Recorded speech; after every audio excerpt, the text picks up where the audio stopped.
So everybody, welcome to tonight's PEG Fireside Chats with candidates. And tonight, the candidate that we're chatting with is Liz Crotty. And Liz is a Democrat running for Manhattan District Attorney to replace Cyrus Vance Jr. And Liz has been an ADA and also a criminal defense attorney. She now has her own law firm, and she's been an attorney, I think, for about 20 years, right, Liz? Yes. Correct? 21. 21 years. Okay, good long time, a lot of experience. So why don't you tell us real quickly what actually got you into law? Well, I think I've always loved to I don't want to say argue, but debate a point. And, my dad is a lawyer. And, has worked in and out of city government. And my family, he was one of 7 and 6 boys, 1 girl. And I was the first woman attorney in my family. It's funny because in high school, I went to Marymount on 84th and 5th. And our senior year, they said, go get an internship. And I got an internship at the Manhattan DA's office in witness aid unit and the witness aid property release when it was all on the 8th floor. And it was on the 8th floor or 7th floor. Yes. And so I worked there, and it was very funny because I thought it was just the greatest job in the world. It was fully entertaining. All the stories came in, and, I've always enjoyed people and the story. And I was like, this is just the greatest thing ever. And if I ever went to law school, I wanted to be a DA. And so when I went to law school, the only jobs I applied for were to be a district attorney in the various district attorney's office. And incidentally enough, when I got the job at the DA's office, Marcia was the one who worked the motion window and who was there when I was in high school as an intern. And when I got the job there, I went back and I saw Marcia and I was like, I got a job here. So it was 11 years later. But that's really what brought me to the DA's office and really brought me to law. So fabulous. What was the area that you practiced in the DA's office? I started off in Trial Bureau 70, and I did street crime. As you start with misdemeanors and went up to felonies, I tried about 15 cases, a couple of misdemeanors and a couple of felonies. And then after 4.5 years, I went to the special. It was really last 2 years. I was in the investigative division in special prosecutions, and I went specifically to work on the oil for food case, which was the UN had a program investigating Saddam Hussein and him perverting the sanction program. So Saddam Hussein in Iraq could sell oil in return for medical supplies and food. And so it wasn't 6 months into the program before he was violating the program and charging a surcharge on the oil barrels. And so I worked on this investigation and several other small ones for the last 2 years that I was in the office. And then I went to a firm for 2 years where I went and got the job. They were representing families of 9/11 victims who were suing various government entities and businesses and non-governmental organizations who had been sponsors of state-sponsored terrorism. And I did that for about 2 years at the firm. And then my law partner and friend from the DA's office, Jeremy Saland, talked me into opening up our own practice. And 12.5 years ago, we opened up Crotty Saland. And we've been representing everyday New Yorkers ever since. So that's me and how I come to the law, and I come to this race. Very nice. So now tell us what your top 3 priorities would be as the district attorney. So my biggest priority really is public safety. And I think that we have to talk about public safety and how that matters. In 2019, we had 650 million people come to New York City, tourists and commuters. And after the pandemic, we did not have them, and families have left. And I think we've lost 1 million jobs We lost something in the beginning of the pandemic of $39 million a day in state tax revenue for the people not coming. So I think the cornerstone of Broadway coming back, restaurants coming back, is tourists and commuters coming back. So we get those million jobs back. And I think that that is rooted in public safety and people feeling safe. So I think that that's the #1 priority, and working on strategies where we are efficiently running the system and working with the police to make the city safer. I think that's priority #1. The priority #2 is white collar crime. The district attorney's office used to be the crown jewel of criminal investigations. And in the past 10 years, decade, there really have not been any of note besides the one that we all hear about currently going on right now, which, I don't know any of the facts of, so I'm not going to speak about it, but white collar crime, city corruption, just to throw it out there, 8 years ago, in the past 8 years, we've spent $1 billion on homelessness. There are 80,000 more homeless people than there was 8 years ago at the start of the de Blasio administration.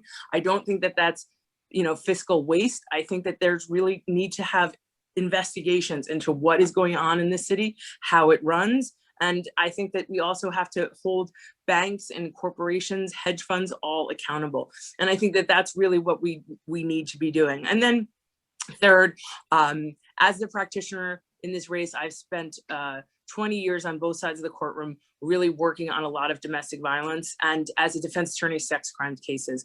I think right now, domestic violence and sex crimes is a unit within a bureau where the assistants work both in the trial division and in the family violence.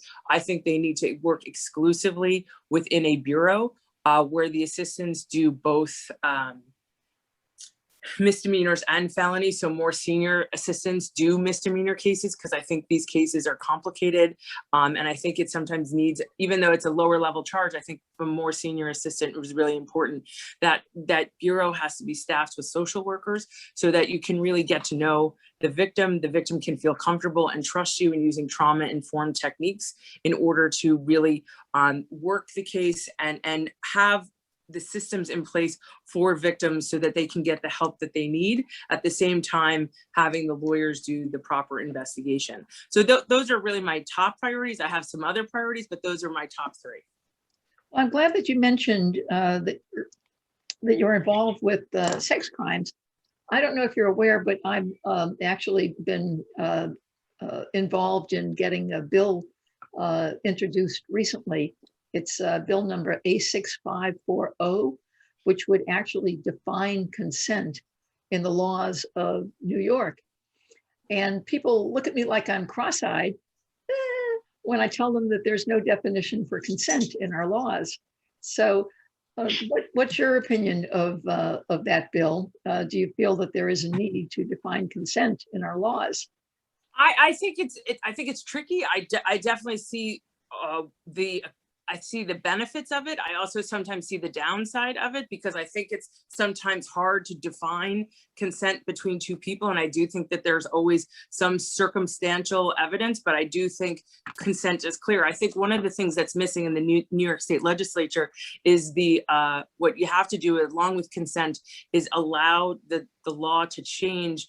Right now it's set up if someone is incapacitated by drinking on their own, then they can't consider that as a defense. But if somebody gives them the drinks, which is sometimes where consent comes up the most when it's consensual to party. And I think you have to say if someone is incapacitated, whether they drink those drinks or don't drink those drinks, or if they buy them themselves or they're given them, that we have to start there. I think that's a place to start. And I think having conversations around consent and what that looks like are very meaningful. I have read the statute. I don't have a fully formed opinion. I think it's a good start, but I think there's a lot that goes into it. And I think we have to have a fuller conversation about it, but I definitely think that there has to be some sort of standard for it. Yes, excellent. So I'm going to pass the torch now to Ellen. Ellen, you're up. We actually have a fireside. Oh, nice. All right. So you've talked about the sex crimes unit, and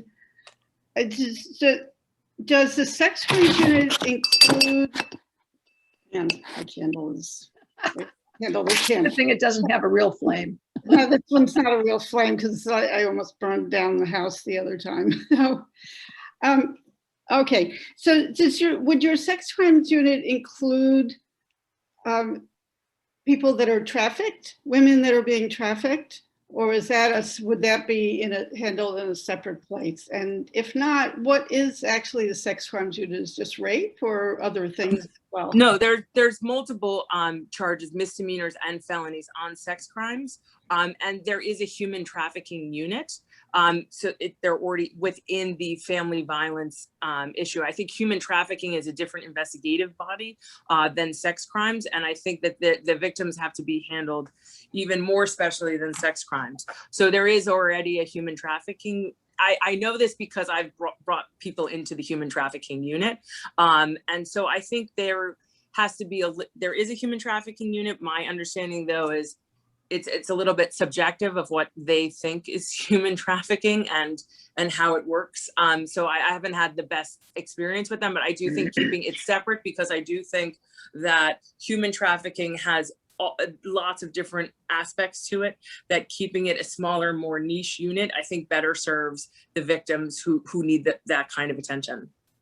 So would you treat them as victims, or would you treat them as No, 100% as victims. The issue with human trafficking victims is that lots of times they come in as defendants. So you have to really parse out and fully investigate the case and see what's happening. And these are very, like the case I had, she was a defendant, but she was very clearly a victim of human trafficking. And by hook or crook, it took about 2 years, but we finally got a decent disposition. But it took a long time. So I just think, but I do understand keeping that as its own standalone unit, because I do think that there are different investigative techniques and far-ranging things that come into human trafficking that's a little bit different than sex crimes when you are a sex crime victim. So who would you be looking for to prosecute in the sex crimes unit, in the human trafficking unit? Well, I think in the human trafficking unit, you're trying to go after the people who traffic, who use people for human traffic. And I think that comes in all different, I think it's very illegal immigration based, and people who are not citizens. I think then it's also young people. I think there's all different ways that this happens. So I think you have to be brought up on all of those different, investigative and the latest. I know what I've had. I don't know all of the top of things, the investigations that the human trafficking unit is currently doing, but I do think that there's different tentacles to that unit that are not the same as sex crimes. And the prostitutes would fall into that area as well, or where would they go? Well, no, I mean, that's the great debate on whether or not sex crimes should be decriminalized or legalized. And I think Cy announced today that he is no longer going to be prosecuting unlicensed, Mr. Vance is no longer going to be prosecuting unlicensed massage, which completely makes sense. And sex crimes, not sex crimes, prostitution cases.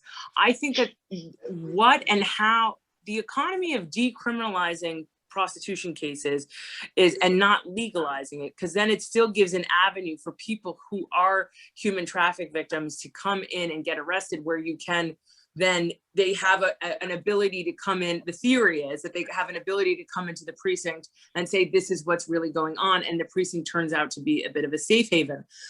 I think that happens in very low amount of cases in a realistic way, but that's the theory behind it. Then legalizing the sex trade comes into a whole other host of issues of how do you regulate it? How do you make it safe? How do you keep it to certain areas? How does that look in New York City? So I think there's a lot of issues around the decriminalization or legalization of sex crime that I think that goes beyond a district attorney campaign, because I think they're really fact and investigative issues of people and policies where people who know a lot more about it than I do.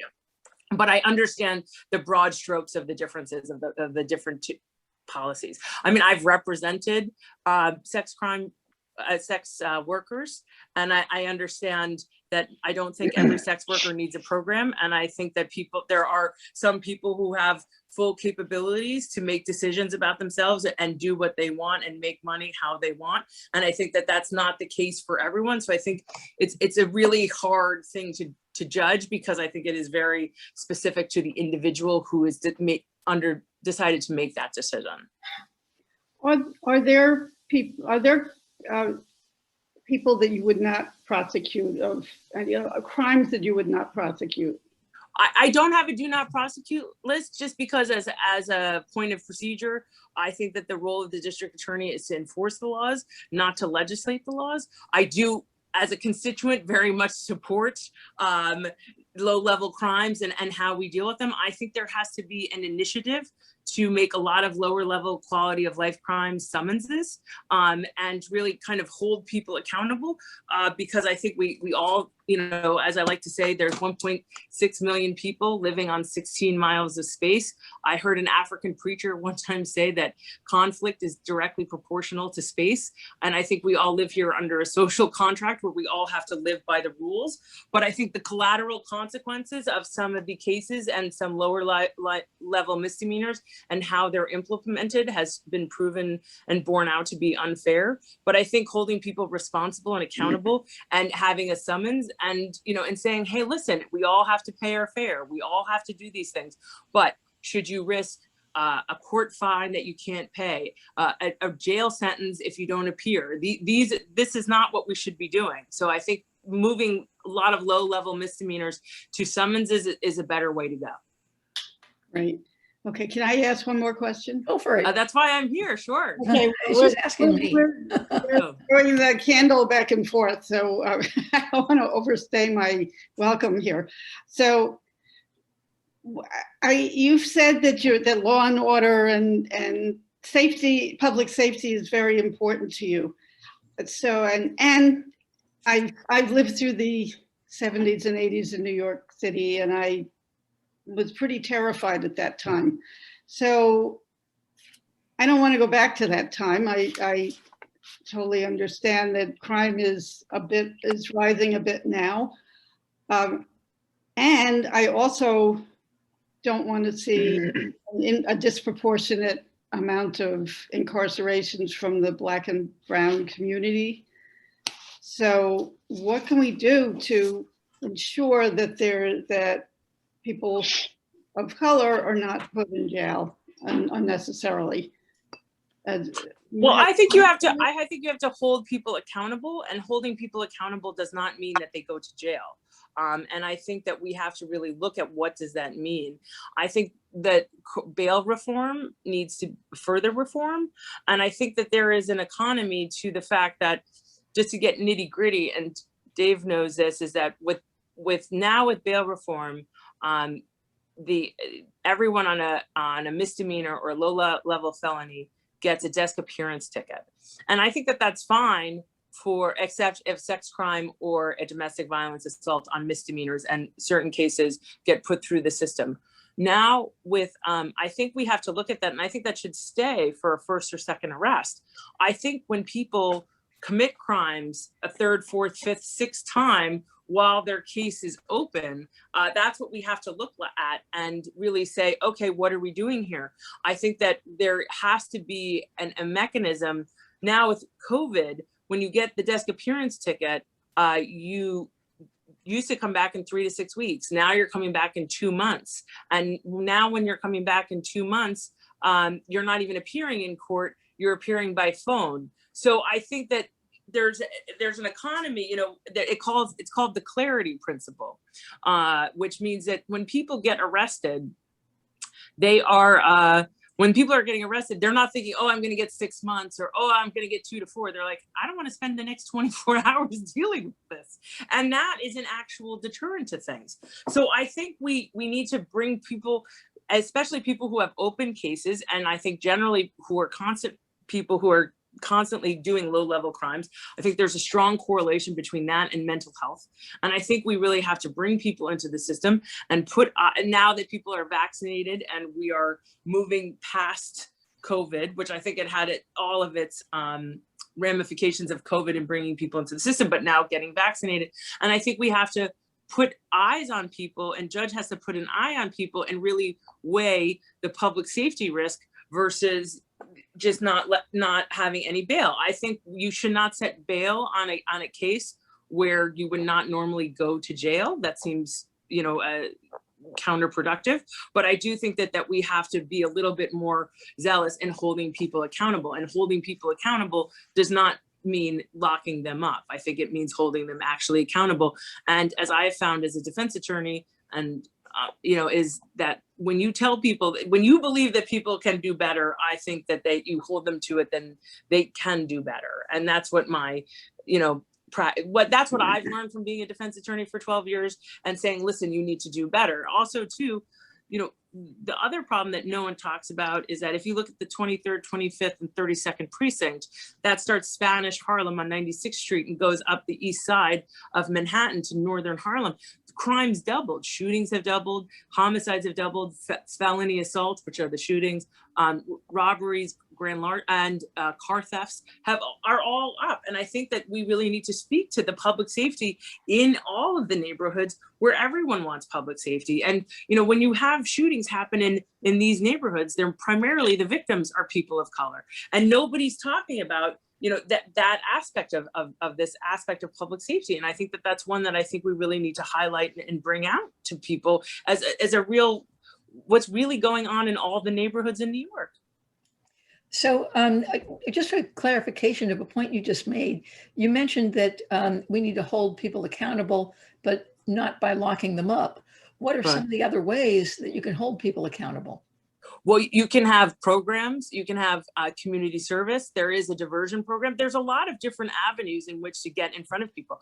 I think you also have to have a mental health treatment court where you have to, it's more than a campaign conversation of how to do this, because it really is going to take OCA working with legal aid. It's a long-term plan, but you have to have a misdemeanor mental health treatment court, which does not exist right now. Mm-hmm. Okay, so now we're going to pass the torch to Dave. You there? You got your torch? Yeah, I got my, I got it right here. Yeah. Well, it's great to see you, Liz, and thanks for coming on with us tonight.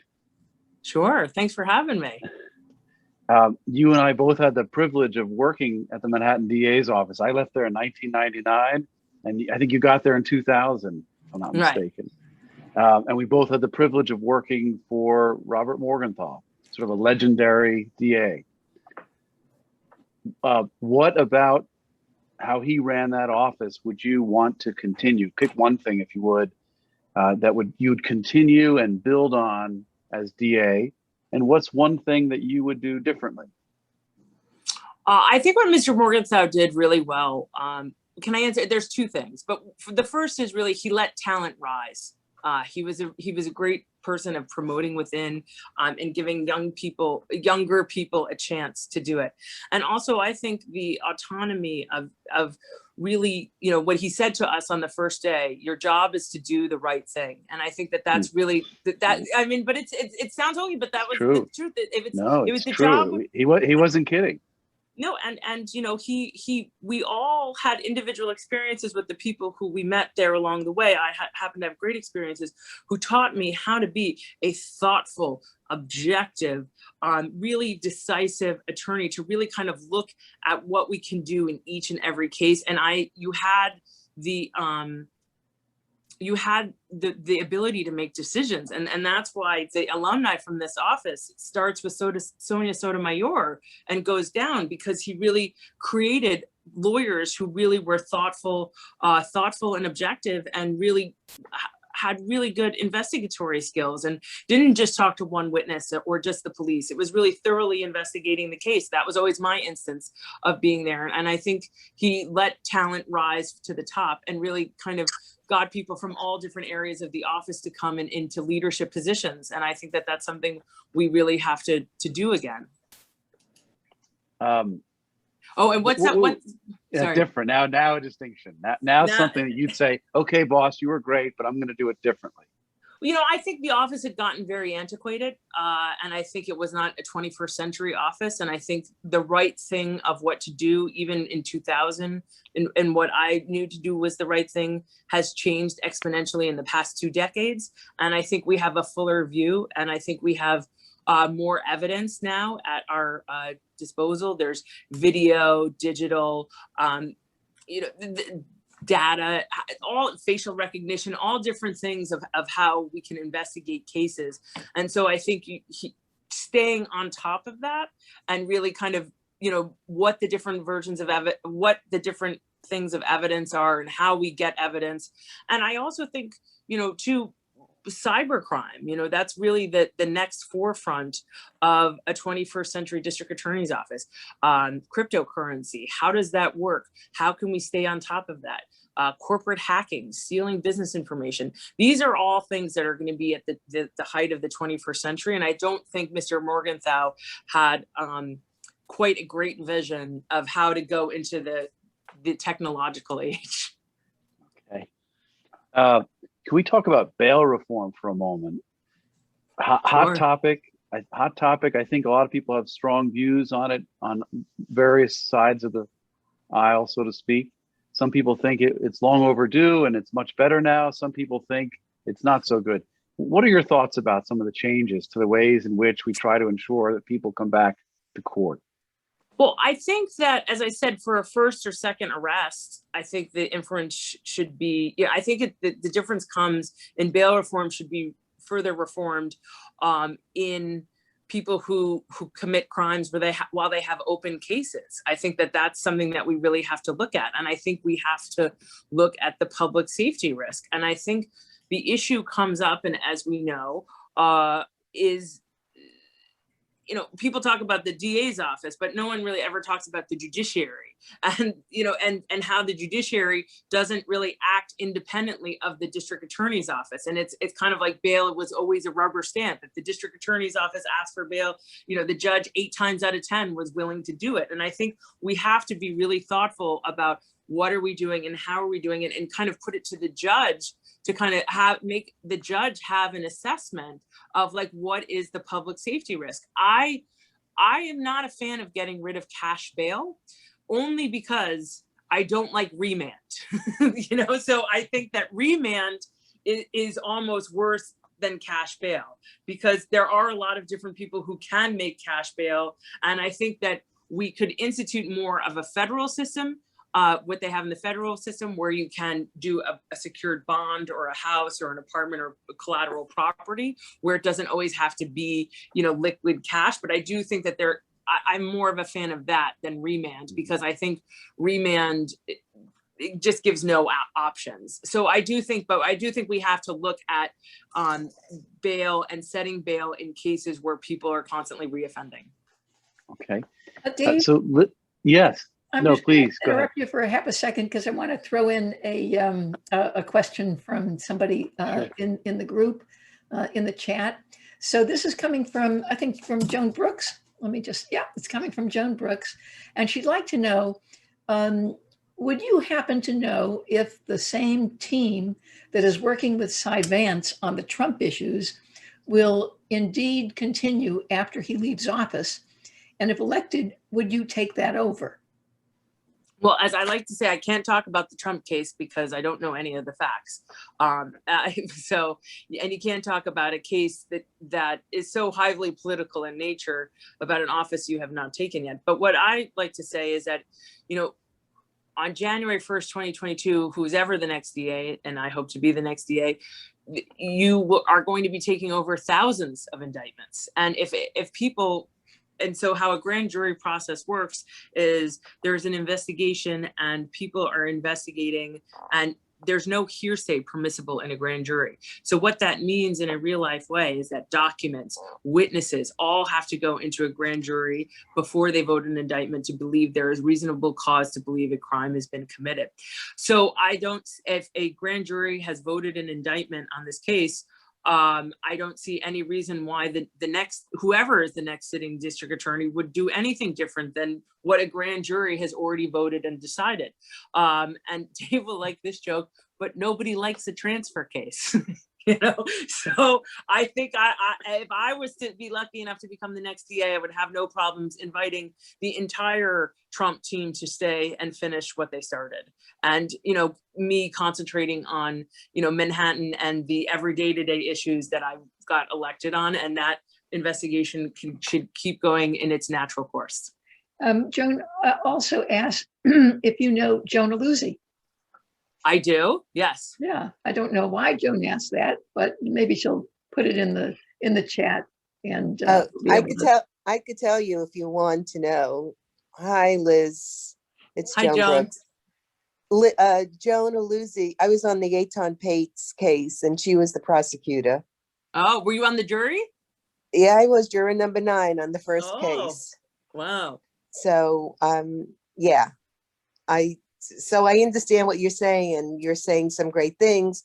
And right now, the Trump issue concerns me the most. And I know that you can't talk about it. And you're not there in the DA's office right now either, right? No. I'm a defense attorney. Right, so right. I understand that. But I would just hope if elected, the team would continue. There would be continuity. Oh, I don't see any reason to interrupt Okay. the continuity. Okay. thank you, That's Joan. Thank you. And that must have been an interesting case to be a juror on. And I don't know if you know this, but now Jonah Luzzi is the head of the trial division. I do. So, yeah. Yeah. So she's got a big job there. So She's a nice lady. Yeah, she's a special person for sure. Thank you. Sure. So Dave, we'll let you have one last question before we throw it back to Ellen. How's that? Okay. So Liz, I know you've been through a couple of these sorts of sessions. What's a good question for us to ask other candidates? And how would you answer the question for yourself? I think, I mean, I think institutional. I'm sorry, that was probably 2 questions, by the way. Sorry. Sorry. That's So, okay. no. But I think compatible. institutional knowledge. I think that a lot of people running for this case, for this job, have no institutional knowledge of what the office does and how it actually works. And they have ideas about what it should be, but I don't think they're really grounded in what the reality of how the office runs and what it does and how it's supposed to serve all the people in New York, and victims especially. So I think, you know, I think some even with very great credentials have no institutional knowledge. And I think that that's a problem because they're running to reform an office. They have no idea how it runs. So I think that that's always a great question for the other candidates. Okay. Well, thank you, Liz. Ellen, Yeah. you're up. Okay. I'm passing the torch to Ellen. Answer both. Right. Okay, so this is a question that Dave refined the wording on, and I'm going to ask it the way I asked it the first time. What would you do to police officers to hold them accountable for lying or lying about a case or withholding information? And what would you do to your staff for withholding information if, in a case? Would you allow that to happen? No, I think we have to hold, we have public, the biggest hurdle of the next DA is how do you reinstitute public trust, which is at an all-time low, I think, across the board. And I think we have to restore public trust. And I think we have to hold police officers accountable and to high standards. And I think we have to hold the DAs to high standards as well. I think if there's been a breeding, I think one of the practices that I come into is to get into the nitty gritty, but like certificates of readiness that they use to prolong cases unnecessarily that are like these micro Brady violations. Because I got a certificate of readiness once on Christmas Eve. And I was like, there's no way you were ready on Christmas Eve, and I think really kind of putting our money where our mouth is and holding everyone accountable, police officers and DAs and everyone and defendants. Like, we all need accountability there across the board. And so I think that, yes, you have to hold police officers very much accountable. But, you know, I differ from my colleagues, because I think, yes, you have to hold them accountable, but I don't think the job necessarily is to police the police. I think that if we find that a police officer has broken the law, we have a full responsibility to prosecute that case and prosecute it as we would any case. But I think that when there is disciplinary issues, we should refer them back to the NYPD or back to the CCRB. And I think that we have to, you know, I do see the lists of discredited officers, and I understand that Cy has passed that off, and I think that's something that we should continue, because I think the more transparent we can be about how we're running the office and what steps we're taking internally, both for the police and for our DAs, it's going to restore the public trust in us to be doing the right thing. I think Brady violations should not at all be tolerated. I think there has to be an investigation as to, you know, the circumstances and how it did. But we have to hold ourselves to high standards. And if we're not holding ourselves to the high standards, and then we're going to have unfair outcomes, and that affects all of us. So I think we have to hold everyone, police and prosecutors, to those high standards. Well, what good is a list? What good is a list of discredited officers if those officers are still on the street and they were the ones that took the case, you know, that they were the ones that arrested somebody? Right. Well, I think that there's, you know, I represented a police officer once who unfortunately forged documents, and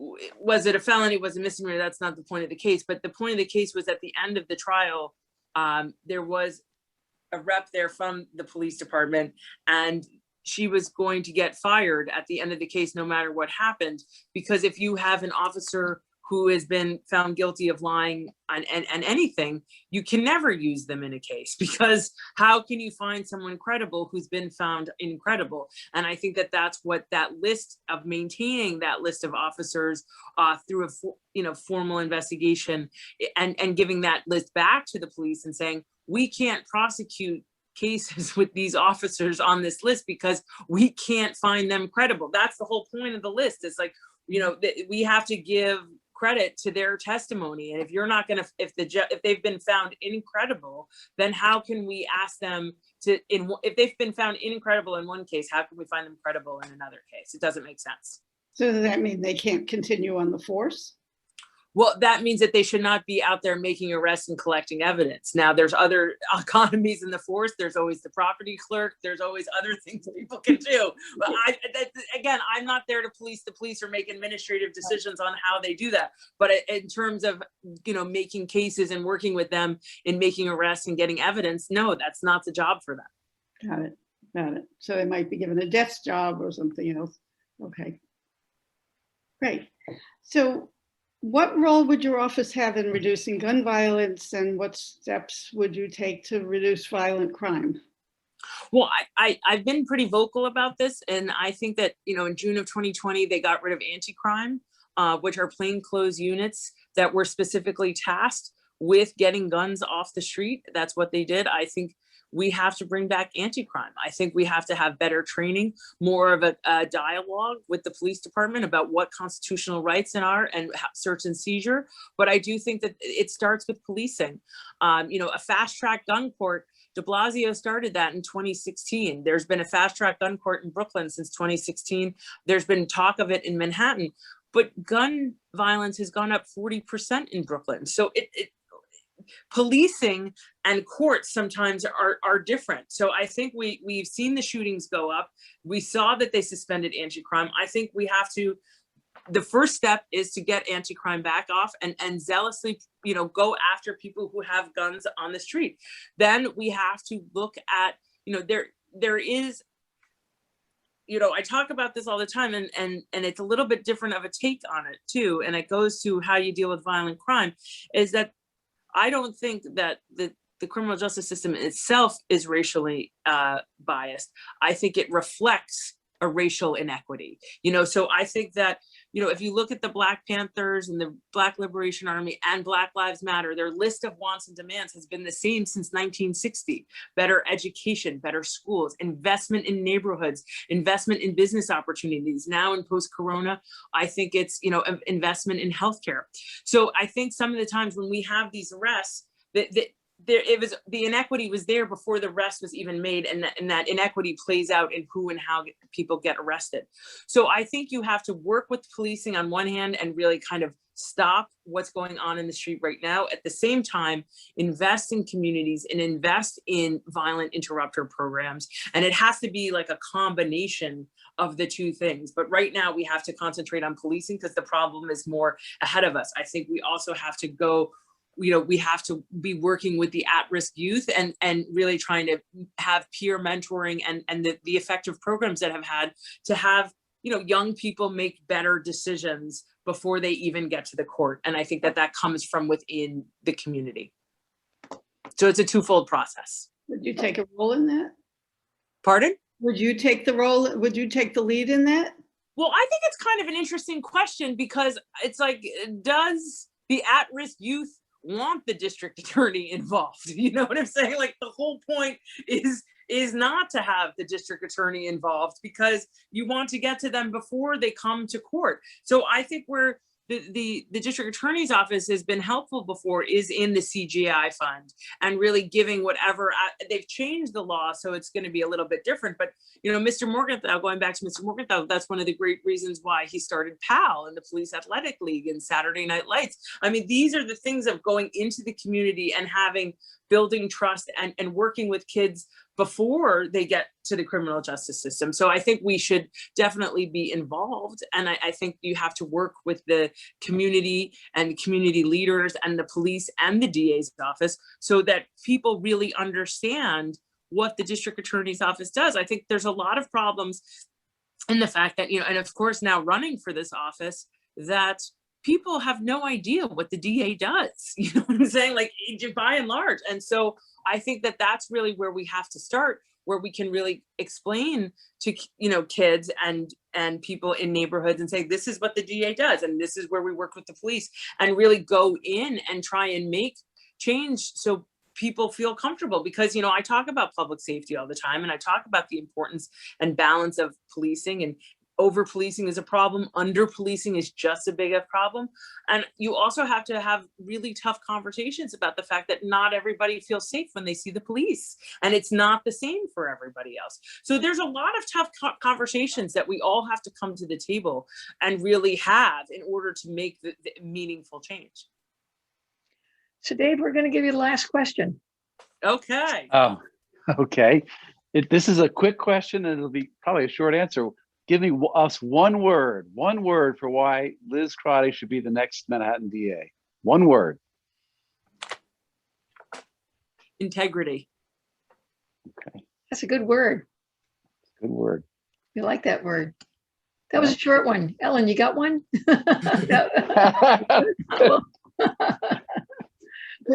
I'm sorry, say that again. If you've got a question, No.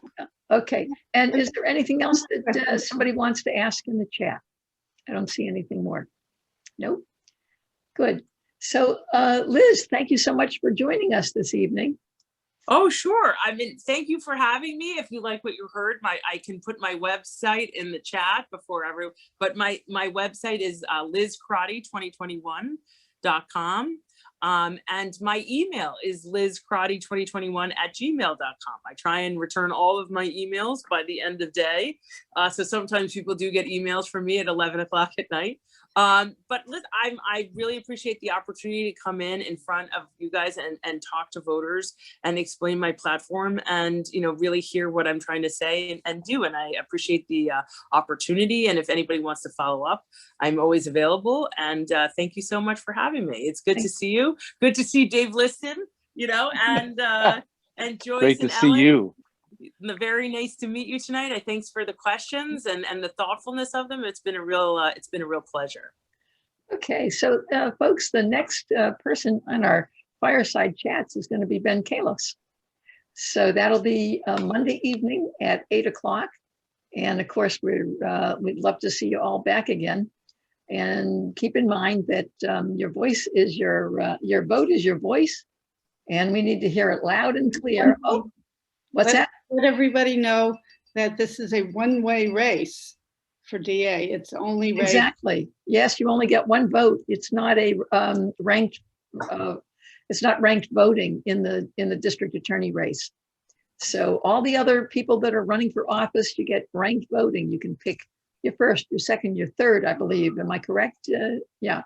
Yeah, this is a state race. Yep. So it's a state, technically it's a state office, so there's no runoff. You don't even need to get 30% in like the old system. And it's a winner take all to the primary. And voting starts June 12th to June 22nd in the primary. So those are the dates of the voting. Okay, very good. Well, I don't know whether Roosevelt Island is going to get early voting. We didn't get early voting in the president's race. So, for us to get early voting, we had to go over to Wagner, which is on 76th Street. So I don't know. I would imagine that if they're going to have early voting at Wagner, that will also be, permitted to go there as well. So that's good to note. Didn't know that it was starting on the 12th, actually. Thanks for informing us. Sure. I could give you a whole civics lesson on voting, ranked choice voting. I'm really in tune to the whole process right now. I think it's an exciting time. So yeah, very different, very interesting, and hopefully it works out. So folks, we'll see you hopefully on Monday evening at 8 o'clock. Thanks for joining us, and we're gonna blow out the candle here.